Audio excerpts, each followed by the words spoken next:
చదవండి త్వరగా.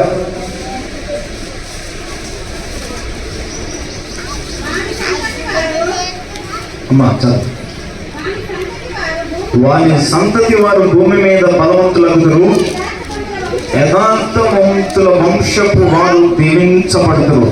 ప్రార్థన. మహాపరిశుద్ధుడా, జీవన కలిగిన మా తండ్రి, నీ మాటలు ధ్యానం చేసుకుంటుండగా అర్థమైన విధంగా బోధించి మాట్లాడి సోమరితనం నిర్లక్ష్య స్వభావాలన్నింటినీ విడిచిపెట్టి మీ బిడ్డలు మీ మాటల వైపు దృష్టి, మనసు, శ్రద్ధ నిలుపునట్లుగా సహాయం చేయమని ప్రార్థిస్తున్నాము తండ్రి.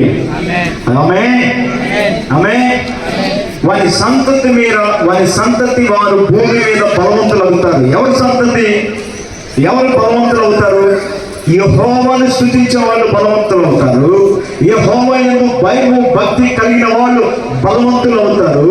ఆయన ఆజ్ఞలను బట్టి అధికంగా ఆనందించడానికి ఆ కృపను దేవుడు మాత్రమే కలుగు చేస్తారట. ఆమేన్. ఎవరు బలవంతులు అవుతారట? ఆయన యందు భయము భక్తి కలిగిన వారు మాత్రమే బలవంతులు అవుతారు. హల్లెలూయా. ఎక్కడ బలవంతులు అవుతారు? వారి సంతతి భూమి మీద బలవంతులు అవుతారు. హల్లెలూయా. దేవుడు మీ సంతతికి మీకు బలాన్ని ఇవ్వబోతున్నాడు. ఆమేన్. ఆశీర్వాదంలో బలమని ఇవ్వబోతున్నాడు. ఆత్మీయ జీవితంలో బలమని ఇవ్వబోతున్నాడు. శరీర సమస్యల నుంచి దేవుడు విడుదల ఇవ్వబోతున్నాడు. హల్లెలూయా. ప్రతి విధమైనటువంటి బంధకాల నుంచి దేవుడు మీకు విడుదలించి బలమని ఇవ్వబోతున్నాడు. ఆమేన్. బలము కావాలంటే మనం చేసిన ఒకటే పని, ప్రార్థనే. ఆమేన్, ఆమేన్. చెప్పండి ఆమేన్, చెప్పండి. హల్లెలూయా. మీరు యథార్థంగా ఉంటే మీ వంశం దీవించబడుతుంది. మీరు ఎలాగుంటే? నీతిగా ఉంటే మీ వంశం దీవించబడుతుంది. మీరు యథార్థంగా ఉంటే మీ వంశము దేవుడు దీవిస్తాడట. హల్లెలూయా. ఎంతవరకు దీవిస్తాడు ఆయన? ఎంతవరకు దీవిస్తాడు ఆయన? తరతరములు దీవిస్తాడట. ఎన్ని తరాలు? తరతరాలు. హల్లెలూయా, హల్లెలూయా. చెప్పండి హల్లెలూయా, హల్లెలూయా. భూమి మీద మీకు బలం లేదట, భూమి మీద శక్తి లేదంట. మీకు ఏదో ఒక సమస్య మీకు ఎదురవుతుంది, అది మీకు బలం లేకుండా చేస్తుంది. హల్లెలూయా. ఏదో ఒక బాధ ఎదురవుతుంది, అది మీకు బలం లేకుండా చేస్తుంది. ఆమేన్, ఆమేన్, ఆమేన్. దేవుని సన్నిధికి రాకుండా ఒక బలహీనత అడ్డుపడుతుంది. ఆ బలహీనత నుంచి దేవుడు మీకు బలాన్ని పోతున్నాడు, అడ్డంకులు తీసిపోయిపోతున్నాడు. విశ్రాంతి దినాలనే మీకు ఎక్కువ పనులు అయిపోతున్నాయి. విశ్రాంతి దినాలు మందిరానికి వచ్చే క్షణంలోనే పనులు ఎక్కువైపోతున్నాయి. హల్లెలూయా. ఆ పనులన్నీ దేవుడు ఏం చేయబోతున్నాడు తెలుసా? వాయిదా అయిపోతున్నాడు. ఆమేన్. దేవుని సన్నిధికి వచ్చే సమయంలో మీకు అడ్డంకులు వస్తున్నాయి. అడ్డంకులన్నిటిలో నుంచి దేవుడు విడుదలైపోతున్నాడు. హల్లెలూయా, హల్లెలూయా. భూమి మీద మీరు బలహీనంగా ఉన్నారంట. ఎటువంటి బలహీనంగా ఉన్నారంటే రకరకాల సమస్యలతో బలహీనంగా ఉన్నారు, రకరకాల బాధలతో బలహీనంగా ఉన్నారు.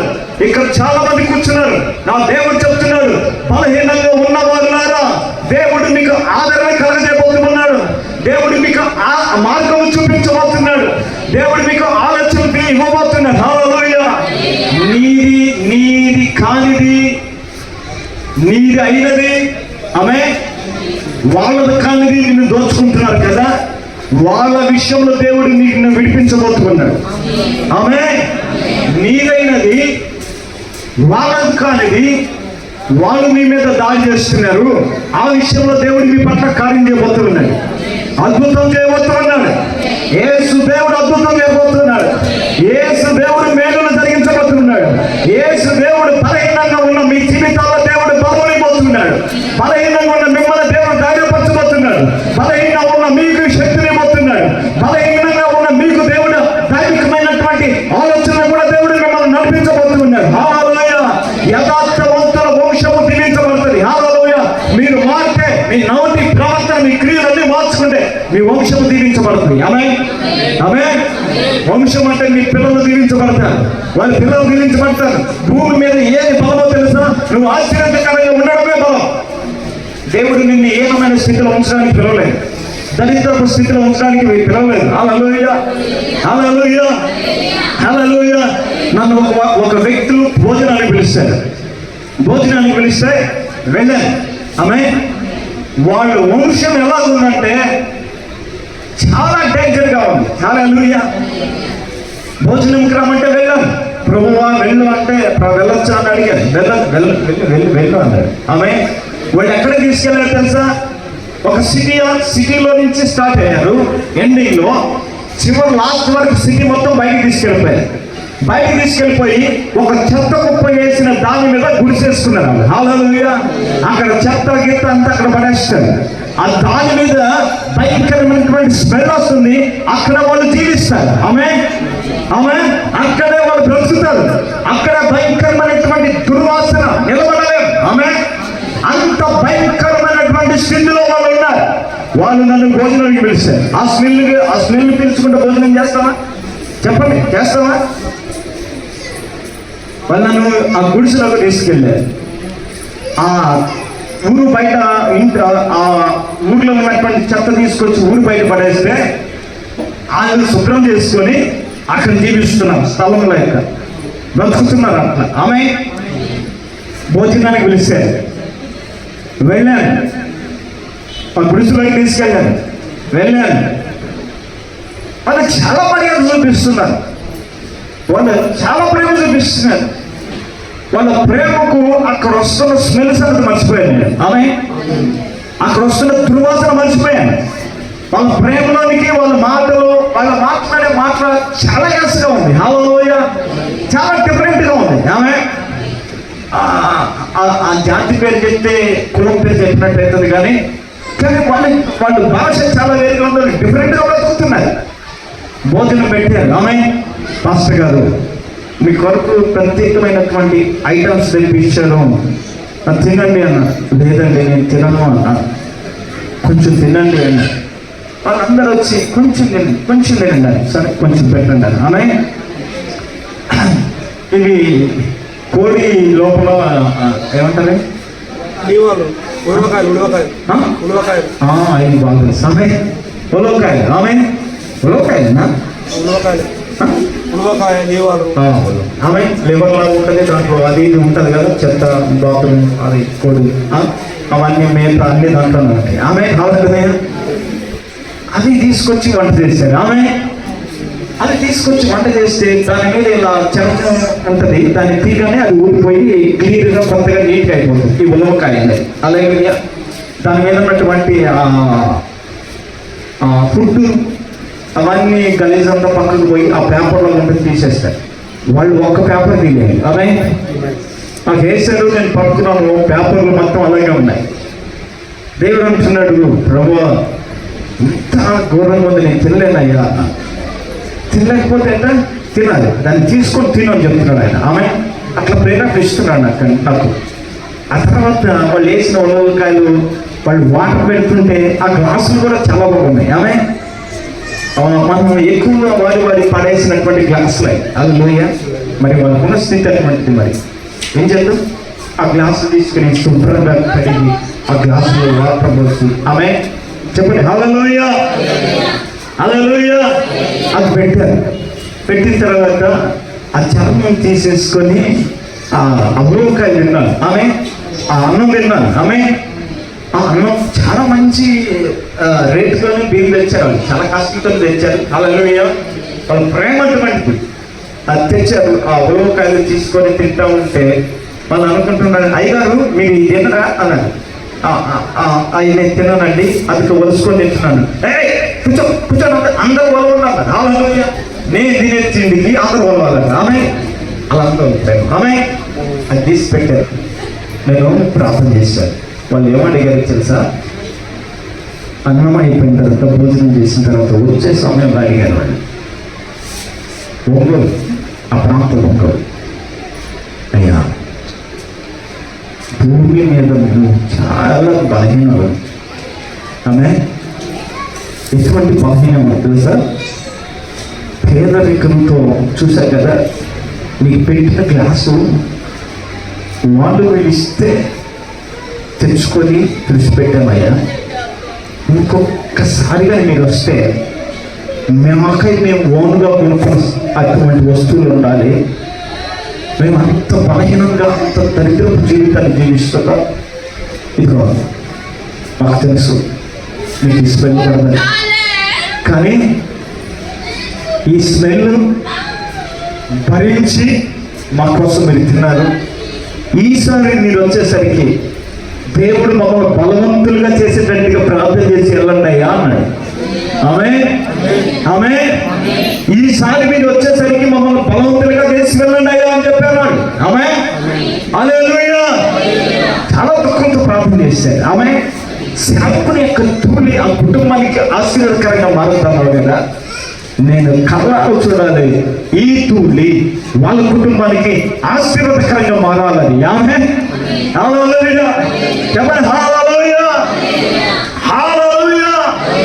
ఒక్క 6 నెలల తర్వాత ఫోన్ చేశారండి వాళ్ళు. ఏమని ఫోన్ చేశారో తెలుసా? పాస్టర్ గారు, మేము ల్యాండ్ తీసుకున్నాం, ప్రార్థన చేయండి అన్నారు. గ్లాసులు లేవు, ఏమో లేవు, ల్యాండ్ తీసుకున్నాం, ప్రార్థన చేయండి అన్నారు. హల్లెలూయా. అప్పట్లో ఆ ల్యాండ్ విలువ ఎంతో తెలుసా?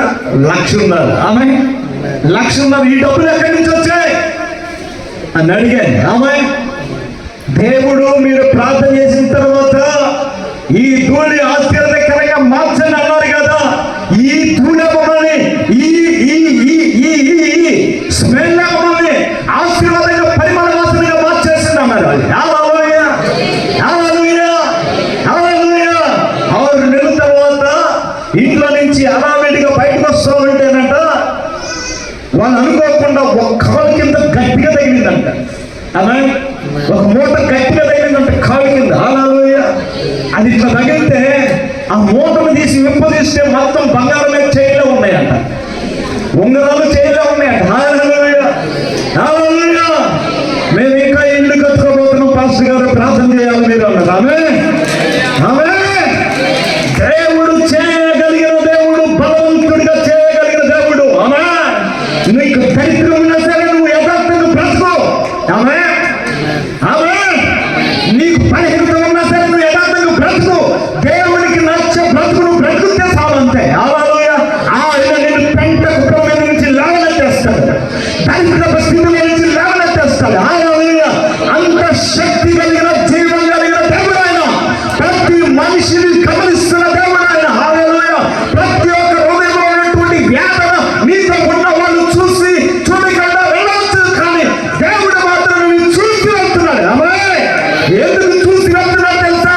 నువ్వు పడుతున్న స్ట్రగుల్కి జవాబు ఇవ్వడానికి. హల్లెలూయా.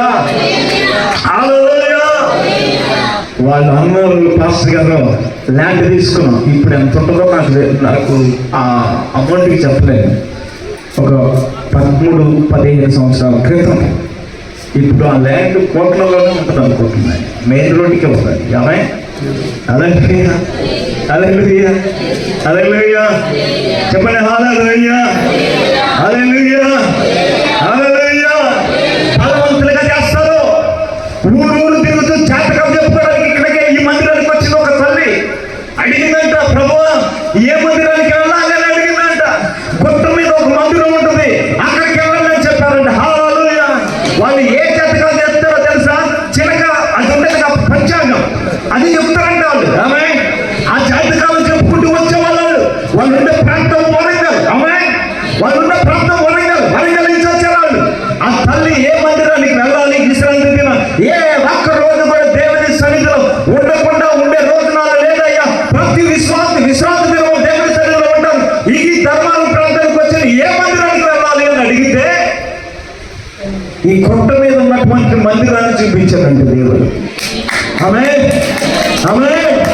ఈ మందిరానికి వచ్చి వెనక కూర్చొని వినిపోయిందంట వాక్యం. హల్లెలూయా. వినిపోతే దేవుడు ఆమెను పిలిచాడట, దేవుడు ఆమెతో మాట్లాడాడట. దేవుడు ఈ వాక్యం ద్వారా ఈ మాటల ద్వారా ఆమెకు ఆదరణ, ఉత్సాహము, నేను జీవితంలో పరిగెత్త కలుగుతాను అనే ధైర్యం ఆమె పుట్టింది, నిరీక్షణ పుట్టిందట. హల్లెలూయా. ఆమె చుట్టూ అప్పుడే ఉన్నాయట. ఈ చిలక జాతకం చెప్తారంట. మనుషుల యొక్క జాతకాన్ని చెప్పి వాళ్ళు కాల వృత్తిని వెళ్ళబోసుకుంటూ వెళ్ళిపోతారు. ఆ మమ్మది ఫోన్ చేసి, పాస్టర్ గారు మేము అందరి జాతకాలు చెప్తాం, కానీ యేసయ్య మాత్రం ఈరోజు మా జాతకం చెప్పాడు. కొన్ని రోజుల తర్వాత ఫోన్ చేసింది. 40 లక్షల ల్యాండ్ తీసుకున్నాట. అమ్మగారు ఎంత 40 32 లక్షలు. ఆమె ఆమె ఆమె ఆమె చెప్పండి. దేవుడు ఎవరిని బలవంతులుగా చేస్తాడో భూమి మీద ఆయన నమ్ముకున్న సంతతిని బలవంతులుగా చేస్తాడు. ఏ భూమి మీద, ఈ భూమి మీద జీవిస్తున్నటువంటి బిడ్డలారా, మీరు బలహీనంగా ఉంటే, మీరు దేవుని యందు యథార్థత కలిగి నీతి కలిగి నడుస్తూ ఉంటే, నా ప్రభు మిమ్మల్ని బలవంతులుగా చేస్తానికి సిద్ధంగా ఉన్నాడు. వాళ్ళని చేసిన దేవుడు మిమ్మల్ని చేయగా మీకు అప్పులనే మీ చుట్టూ ముట్టుకున్నాయి, ఒక ప్రహరీలాగా ఉండిపోయినాయి. వాటన్నిటిలో నుంచి దేవుడు మీకు మంచి రోజులు తీసుకొచ్చి విడుదలిస్తాడు. మా ఇంటి పేరు అప్పు. ఆమె మా ఇంటి పేరు అప్పు. హల్లెలూయా హల్లెలూయా హల్లెలూయా. 30 సంవత్సరాలు అప్పు అప్పు అప్పు అనేది మా జీవితంలో మారలే. 500 అడిగితే మిత్తి.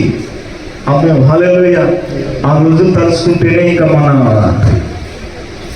అంత శక్తి లేదు. హల్లెలూయా. తలుసుకునే అంత శక్తి లేదు. హల్లెలూయా. అట్లా బలహీనపరచబడ్డ మా జీవితాన్ని అప్పని శాపాన్ని కొట్టివేశాడు. భూమి మీద బలవంతులుగా చేశాడు. మిట్లాగా మన దేవుడు, నువ్వు నమ్ముకున్న నీ దేవుడు భూమి మీద నీ సంతతిని బలవంతులుగా చేయాలని ఇష్టపడుతున్నాడు. ఈరోజు ఇక్కడ కూర్చున్న వాళ్ళందరినీ దేవుడు బలముగా చేయబోతున్నాడు, బలవంతులుగా చేయబోతున్నాడు. నీ స్థితి అడుగంటిదే కావచ్చు, నీ స్థితి, నీ పరిస్థితి మా అడుగు నిండిపోయి ఉండవచ్చు, కానీ ఆ జలను దేవుడు వేస్తాడు. ఏ జలం వేస్తాడు? నీళ్ళ జలం దేవుడు వేస్తాడు. ఏ జలం వేస్తాడు? బలము కలిగిన జలం వేస్తాడు. ఇదిగో నీ వంశము దీవించబడబోతుంది. హల్లెలూయా. కానీ నీ సంపత్తి నీ ఇంట ఉండబోతుంది. అది నిత్యము నీ ఇంటనే నివాసం చేయబోతుంది. హల్లెలూయా. యథార్థవంతులకు చీకటిలో కూడా వెలుగుపోతున్నాడు దేవుడు. హల్లెలూయా. మీరు యథార్థంగా నడుస్తూ ఉంటే ఆ చీకటిలో దేవుడు వెలుగునేపోతూ ఉన్నాడు. ఆమేన్. మంచి రోజులు మీ జీవితాల్లో ప్రారంభం కానున్నాయి. వెల్కమ్ చేయండి. హల్లెలూయా. రండి పరిశుద్ధాత్మ దేవుడా, నా జీవితంలోనికి మంచి రోజులు తీసుకొని రండి. ఈ మంచి రోజులు తీసుకొని రండి నా జీవితంలోనికి. ఈ మంచి రోజులు నేను అనుభవించాలని చెప్తున్నా. నా దేవుని ప్రజలారా, దేవుడి మీ పట్ల కలిగి ఉన్న ప్రతి ప్రణాళిక ఆయన ద్వారానే నెరవేర్చుకోవడానికి ఆయన రెడీగా ఉన్నాడు. ఆమేన్. ఆయన సిద్ధంగా ఉన్నారంటే హల్లెలూయా. ఆయన ఇష్టానికి విశ్వాసం మీద ఉంటే తీసుకొని వెళ్ళబోతున్నాం. హల్లెలూయా హల్లెలూయా. చదవండి ఇర్మీయా పుస్తకం 30వ అధ్యాయం 17వ వాక్యం చదవండి. వారెవరూ లక్ష్య పెట్టని సియోనుననియు వెలివేయబడిన దానియు నీకు పేరు పెట్టుచున్నారు. అయితే నేను నీకు ఆరోగ్యము కలుగజేసేదను, నీ గాయములు మాన్పది నీది యెహోవా వాక్కు. చాలా బలహీనంగా వచ్చారంట మీరు ఇక్కడికి. ఆమేన్. చాలా మంది అనారోగ్యంతో ఉన్నారంట. హల్లెలూయా. చిన్న చేయి పైకి లేకుండా ఆమె అనారోగ్యంలో ఉన్నవాళ్ళు, మీ చిన్న చేయి బలహీన పర్వాలేదండి, లేకుండా హల్లెలూయా హల్లెలూయా. ఆయన వాక్కు మిమ్మల్ని బాగు చేయబోతుంది. ఆమేన్ ఆమేన్. ఇంతమంది బలహీనంగా ఉన్నారా? ఇంతమంది బలహీనంగా ఉన్నారా? దేవుడు మీకు పూర్తి స్వస్థతని ఇవ్వబోతున్నాడు. హల్లెలూయా హల్లెలూయా హల్లెలూయా. దేవుని వాక్కు మీదే ఆరోగ్యము దేవుడు కలుగజేయబోతున్నాడు. మీ కార్యాలను మార్చబోతున్నాడు. ఆయన వాక్కును పంపి మిమ్మల్ని బాగు చేయబోతున్నాడు. ఇప్పుడు ఆయన మిమ్మల్ని బాగు చేయబోతున్నాడు. నేను దానికి ఆరోగ్యమైన స్వస్థతను మరణ రప్పించబోతున్నాను. వారిని స్వస్థపరచబోతున్నాను. వారికి సత్య సమాధానాలు సమృద్ధిగా బయలుపరచబోతున్నాను. ఆమేన్. దేవుడు మీకు పూర్తి స్వస్థత ఇవ్వబోతున్నాడు. నమ్మండి అంతే. ఈ మధ్య చెప్పాను కదా, ఎటువంటి వాళ్ళు స్వస్థత అయ్యారు, ఎటువంటి వాళ్ళు స్వస్థతలు అయిపోయారు చెప్పండి. ఎటువంటి ఈ నెలలో ఎటువంటి వారికి దేవుడు స్వస్థతను ఇచ్చారు చెప్పాను కదా. ఎటువంటి వాళ్ళకి మరణకరమైన రోగం వాళ్ళకి దేవుడు స్వస్థతనిచ్చాడు. ఆమె విశ్వసించండి, మీకున్న సమస్త రోగములన్నింటి నుంచి దేవుడు స్వస్థతనివ్వబడుతున్నాడు. దేవుడు మీకు మరలా స్వస్థతనివ్వబోతున్నాడు. కొంచెం కాలంలో బలహీనత ఉంది, బాగా నొప్పులతో ఉన్నారు మీరు ఎవరో కానీ, హల్లెలూయా, వారికి పూర్తి స్వస్థత నా ప్రభు కలుగు చేయను గాక. ఆమేన్, ఆమేన్. దేవుడు వాక్కును పంపిస్తున్నాడంటే కానీ మీకు అర్థం కావట్లేదు. దేవుడు తెలియజేస్తున్నాడంటే కానీ మీకు అర్థం కావట్లేదు. ఈ దేవుడైన యెహోవా వాక్కును శ్రద్ధగా వినండి. ఆయన దృష్టికి న్యాయమైంది చేయండి. ఆయన ఆజ్ఞలకు విధేయులై ఉండండి. ఆయన కట్టడలన్నింటినీ అనుసరించి నడవండి. నేను మీకు ఐగుప్తులు కలుగు చేసిన రోగముల ఏది మీకు రానియకుండా నిన్ను స్వస్థపరిచే యెహోవాను నేనే. చెప్పండి ఆమేన్. దేవుడు మిమ్మల్ని స్వస్థపరిచే యెహోవాగానే ఉండబోతున్నాడంట. ఆయనే దేవుడిగా ఉండబోతున్నాడంట.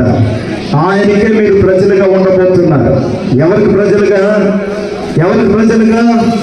ఆయనకే ప్రజలుగా ఉండబోతున్నారు. ఆమేన్. చదవండి సామెతలు 8వ అధ్యాయం 34వ వాక్యం చదవండి. 8:30.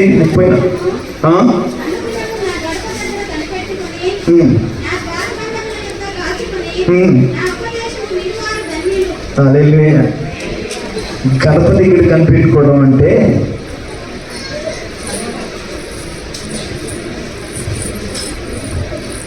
ఒకడు ఒక గడప దగ్గర రోజు కనిపెట్టుకుంటాడు. ఎందుకు కనిపెట్టుకుంటాడనంటే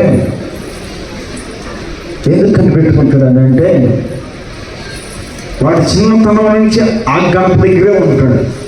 వాడు ఎవడు నడవలేని వాడు. హల్లెలూయా. వాడు ఎవడు శక్తి లేనివాడు. వాడు ఎవడు శాపముతో వెంబడించబడుతున్న వాడు, పీడించబడుతున్నాడు. ఆ శాపము నుంచి విడిపించగలిగిన వాడు ఎవరు లేదు. హల్లెలూయా, హల్లెలూయా. చెప్పండి హల్లెలూయా. ఆ శాపము నుంచి బాగు చేయడానికి, ఆదరించడానికి, స్వస్థపరచడానికి ఏ ఒక్క మనుష్యుడు వల్ల కూడా కావడం లేదు. హల్లెలూయా. చెప్పాలి, 2 చేతులెత్తి చెప్పాలి. వాడు చేసేది ఏదో తెలుసా? గడప దగ్గర కనిపెట్టుకొని భిక్షం అడుక్కుంటాడు. హల్లెలూయా. టెంపుల్ దగ్గర భిక్షం అడుక్కుంటారు కదా, అట్లా వాడు భిక్షం అడుక్కుంటుంటే 2 వ్యక్తులు వెళ్ళారు అక్కడికి. ఎవరి దగ్గరికి? వాళ్ళు టెంపుల్ పోతున్నారు. వాళ్ళు ఆ టెంపుల్ పోయే సమయంలో వీడు గడప దగ్గర కూర్చొని, ఆ మెట్టి మీద కూర్చొని, అయ్యా ఏం చేయండి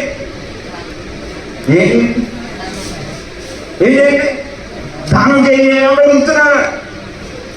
అడుగుతుంటే ఒక్కొక్కటి ఇష్టం వచ్చిన వాడే వస్తాడు. ఇష్టం లేనివాడు పట్టించుకోకుండా వెళ్ళిపోతాడు. హల్లెలూయా. అయితే ఈ భిక్షం అడుగుకునేవాడు ఏం చేస్తున్నాడో తెలుసా? ఈరోజు ఎంత నా దగ్గర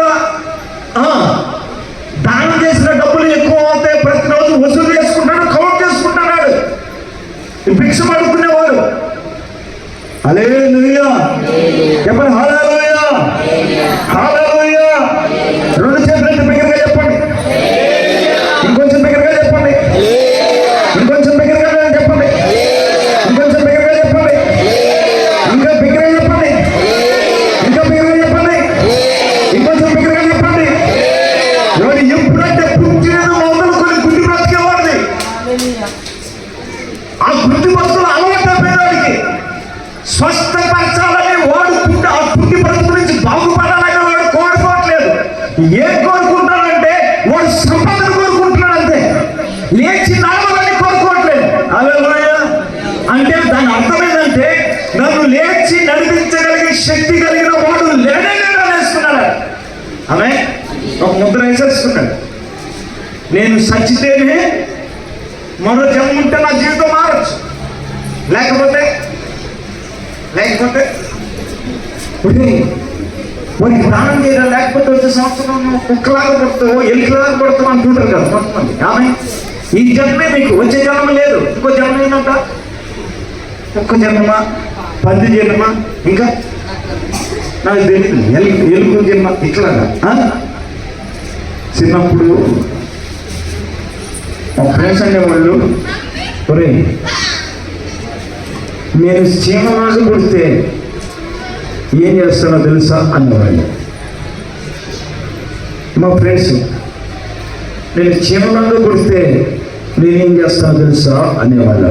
ఏం చేస్తావురా?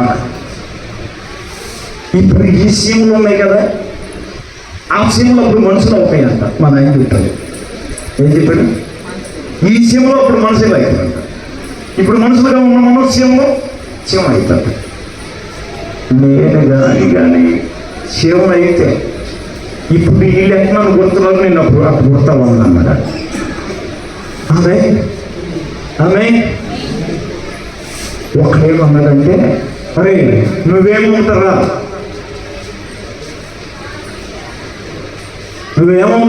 అని అంటే, వాడేమన్నాడు తెలుసా? వింటున్నావా? వాడేమన్నాడు తెలుసా? కుక్కలాగా పందిలాగా కాదు కానీ నేను మనిషిలాగానే అవ్వాలి, నాలాగానే కావాలన్నాడు. ఆమె నాలాగానే కావాలన్నాడు. మరి నువ్వెందుకుగా సీమ బ్రతుకు దొరుకుతున్నావు అన్నాడు. ఆ సీమలో నన్ను బాగుంటే మావా అన్నాడు. మొన్న నేను మా నాన్న మా గుంట పోమంటే ఇప్పుడు కుట్టినే మావ నన్ను అన్నాడు. అందుకని నువ్వు సీమలాగా మారిపోయి ఆ సీమలాగా మనుషులు తయారైన వాళ్ళని నువ్వు అలా కొడతావా అని అడిగాను. వాళ్ళ మీద నేను పగదించుకోవాలన్నాడు. హల్లెలూయా. అసలు నువ్వు సత్యమైన తర్వాత సీమ ఎట్లయితావు రా నేను. ఆమె నీకు కుట్టిన సీమల్ని నువ్వేం చేసావు రా అని అడిగాను నేను. హల్లెలూయా. కొంచెం మనసు పెట్టండి వాక్యం వైపు. హల్లెలూయా. నీకు కుట్టిన సీమలను నువ్వు ఏం చేసావు రా అని అడిగాను నేను. వాడు ఏమన్నాడు తెలుసా? ఒక్కొక్క దాన్ని నలిపి దాన్ని ఆకారం లేకుండా చేసేసాడు రా అన్నాడు. హల్లెలూయా. ఆ చీమ నాకు కనపడదు కదా. నేను నలిపిన నలుపులకి ఆ చీమ అసలు ఎట్టిపోయి అసలు ఏమైనా నాకు తెలియలేదురా మా అన్నాడు. నిన్ను కూడా అక్కడ నలుపుతాను రావాళ్ళు అని చెప్పాను. అదే ఎట్లా నలుపుతారు అట్లాగే నలుపుతారు. ఆ బుద్ధి మొత్తం బ్రతుకు మానుకొని మళ్ళీ ఈడిలాగే మానడానికి మనిషి కావాలని కోరుకోరు మన. ఆమె నిజమేరా మామ. సీమ పుట్టిందని కోపంతో సీమలాగా మారి ఎట్లయినా నన్ను పుట్టిన సీమని వాడు మళ్ళీ ఇంకో జన్మలో మనుషులైతే వాడిని నేను అలాగే కొట్టాలనుకున్నాను అని కక్ష పెట్టుకున్నాడు ఇప్పటి నుంచే. ఆమె అర్థమవుతుందా నీకు? నా మాట్లాడుకోవస్తున్నాయి. హల్లెలూయా చెప్పండి. హల్లెలూయా. వీడు కక్ష పెట్టుకున్నాడు సీమలాగా మారాలని. ఈ గుంటలో ఏమో పెట్టుకున్నాడు తెలుసా? నా బ్రతుకు మారాలనుకున్నాడు. ఆయన తీసుకెళ్ళి వాడు పుట్టింది గుంటువాడే. వాడిని తీసుకెళ్ళి ఏం చేస్తున్నాడంటే మోసుకుపోయి ఆ టెంపుల్ దగ్గర పెడుతున్నారు. వాడు ఏం చేస్తున్నాడు తెలుసా? ప్రతి ఒక్కరు ఎక్కేటప్పుడు వాడు ధనవంతుడైతే వాడు కాళ్ళ మీద పడిపోతున్నాడు. హల్లెలూయా. చైనా బాబు చెయ్యి 10-20 చేయగలకు చేస్తే వ్యాపారం చేయనట్టుగా కాళ్ళ మీద పడిపోతున్నాడు. ఆమె ఒక్కొక్కటి సింపుల్గా వెళ్ళేవాడు. ఈడేం చేస్తాడు? చిన్న మాట చెప్తాడు.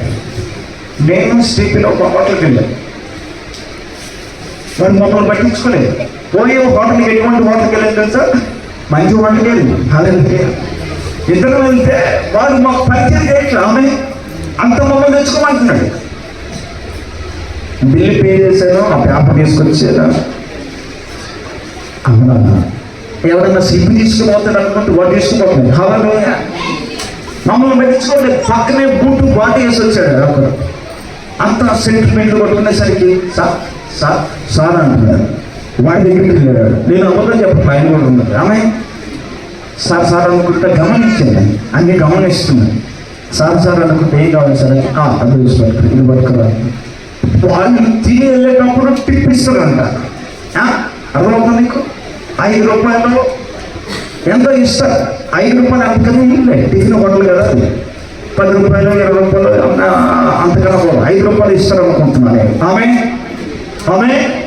మమ్మల్ని చూసి ఒకడు వచ్చాడు మా దగ్గర. మీకేం కావాలని నేను ఇది కావాలి అది కావాలి ఇది వద్దులని తెచ్చాడు. ఫస్ట్ మా దగ్గర రాకుండా చూసేవాడు మేము చీప్గా కనపడేసరికి మంచి సూటు బాటేసి దగ్గరికి వెళ్ళినట్టు బాగా కౌతుప్రదంగా నీళ్ళు పోయటం బాగా చేస్తున్నాడు. హల్లెలూయా శ్రీధర్ గారు నా వైపు చూశాడు. నేను కూడా ఆయన వైపు చూసి హల్లెలూయా తిన్నాం. టిఫిన్ చేసిన పొద్దున టిఫిన్ చేసినాం. అయిపోయిన తర్వాత నా పక్కన కూర్చొని టిఫిన్ చేసిన వాడు ₹1 వాడికి. హల్లెలూయా స్టీఫెన్ నా వైపు చూశాడు. అన్నా హల్లెలూయా 20 రూపాయలు 10 రూపాయలు ఇచ్చాడు. వాడికి పండగ అయిపోయింది. హల్లెలూయా నిజమది. హల్లెలూయా వాడు చిన్న పోయినాడు మాకు. హల్లెలూయా అన్నా కానీ అన్నాడు. 20 రూపాయలు ఎంత ఇచ్చాడు నాకు తెలియదు కానీ మంచిగానే ఇచ్చాడు. వాళ్ళకి సంతోషం అయిపోయింది. వీళ్ళిద్దరు కూడా ఈడేం చేస్తున్నాడు కుంటాడు. ఇట్లాంటి బూటు బాట వేసే వాళ్ళు చూస్తున్నాడు. డబ్బులు ఎక్కువ ఇస్తారని సింపుల్గా వచ్చేవాళ్ళు చూడట్లేదు. చెప్పండి హల్లెలూయా. వాడు బ్రతుకేంటో తెలుసా? అడుగుతున్నా బ్రతుకు. ఎవడు ₹1 ఇస్తారా? ఆ రూపాయి కూడా పెట్టుకొని సాయంత్రం ఇంటికి తీసుకెళ్దామా? నన్ను మోసుకుపోయేవాడికి వాళ్ళకి ₹10 ఇస్తారేమో. వాడు పాట పడుకుంటాడు. ప్రతిరోజు నేను తెచ్చుకున్నాను కదా, మా ఇంట్లో పోషణ అంతా నువ్వే చూడాలి. ఇప్పుడు తిక్కమని ఉన్నాడు. వాడికి ఇప్పుడు నెలకి 4,000 3,000 ఇస్తున్నాయి. ఇప్పుడు వాడికి డబ్బులు వస్తాయని సంగతి తెలుసా తెలీదా? నెలకి 4,000 వాడి డబ్బులు మీరు తింటున్నారని సంగతి తెలుసా తెలీదా? వాడు ఏమంటారు తెలుసా? ఒక రోజు కోపం వచ్చి వాడికి సరిగ్గా తిని పెట్టకపోతే నెలకి 4,000 రూపాయలు నా డబ్బులు తింటున్నాను అంటున్నాడు. అడగండి కావాలంటే. అడుగుతాడు. నా డబ్బులు నా పిచ్చి డబ్బులు తింటున్నావు నాకు పెట్టేదానికి అంటాడు. మరి అనకుండా ఖచ్చితంగా అంటాడు. వీడు కూడా అలాగే డబ్బులు ఇచ్చి అలా రోజు తీసుకొచ్చి పెట్టుకుంటే ఒక రోజు 2 వ్యక్తులు వెళ్ళారు. హల్లెలూయా ఎవరి దగ్గరికి? ఆ దేవాలయం దగ్గరికి వెళ్ళారు. ఆ దేవాలయం దగ్గరికి వెళ్ళి ఆ దేవాలయం లోపల అడుగు పెట్టడానికి వెళ్తున్నప్పుడు వాడు కుంటోడంట బాగా గమనించాడు. ఆమె 2 చేతులు పిల్లలు చెప్పండి. హల్లెలూయా హల్లెలూయా హల్లెలూయా హల్లెలూయా హల్లెలూయా హల్లెలూయా హల్లెలూయా. అయితే 2 వ్యక్తులు వెళ్తున్నారు. ఆ దేవాలయంలోకి వెళ్ళేటప్పుడు ఆ కుంటుడు బాగా అర్థం చేసేది. అబ్బా మీరు అనుకుంటుంటారు చాలామంది పాస్టర్లు తెల్ల బట్టలు వేస్తారు. ఏం బట్టలు వేస్తారు? తెల్ల బట్టలు వేస్తారు, మంచి ప్యాంట్లు వేస్తారు. ఉంటుంది వాళ్ళ కాడ అనుకోవచ్చు. విషయం ఉంటుంది అనుకోవచ్చు. హల్లెలూయా పొట్టు పొడిస్తే తెలుసా నీకు? దినం దేవుడు ఏం చేస్తాడంటే ATM కార్డు పంపిస్తాడు. ప్రార్థన చేసి ఇంట్లో నుంచి బయటికి రాగానే ప్రభువా నేను ఇప్పుడు అక్కడ పొమ్మంటాను, నా దగ్గర డబ్బులు లేవంటే ATM కార్డు వస్తుంది. ఎవరో కూడా వస్తారు, ప్రార్థన చేయించుకుంటారు. ఆ కానుకతోనే వస్తుంది. కొంతమంది ఎవరో కూడా తెలుసా వస్తుంది బాగానే చేంజ్ అయింది. మనిషి చేంజ్ అయిపోయింది, బట్ట మారింది, తెల్లగా మారాడు. హల్లెలూయా నువ్వు ఊహించుకుంటా ఉంటాడు. ఈయన కూడా అంటే హల్లెలూయా ఎవరు ఇక్కుంటాడు. 2 చూశాడు. ఎవరు 2? చెప్పండి. వాళ్ళు దేవాలయంలోకి వెళ్ళేటప్పుడు వాళ్ళు ఎంత చూశారంటే చదవండి. అపొస్తలుల కార్యం